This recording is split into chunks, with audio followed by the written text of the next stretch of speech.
Assalamu alaikum, dear listeners. At first, I welcome to everyone from my channel. Dear listeners, today we are going to learn how can we speak in English like the English. প্রিয় শিক্ষার্থী বন্ধুরা, আজকে আমরা যে বিষয়টি নিয়ে আলোচনা করব সেটা হচ্ছে যে কীভাবে আমরা ইংরেজদের মতো কথা বলবো।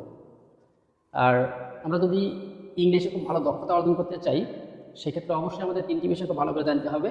We have to know at least 3 things if we want to be expert in English. Number 1, spelling. Number 2, right pronunciation.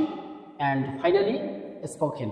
অর্থাৎ প্রথমত জানতে হবে আমাকে বানান, দ্বিতীয়ত জানতে হবে আমাকে সঠিক উচ্চারণ, তৃতীয়ত জানতে হবে আমাকে ইংলিশে কথা বলা। যদি এই তিনটি বিষয় আমি খুব ভালোভাবে জানতে পারি, আমি আশা করি যে আমি ইংলিশে খুব ভালো দক্ষ একজন মেধাবী স্টুডেন্ট হিসেবে পরিণত হব। আসসালামু আলাইকুম, dear listeners.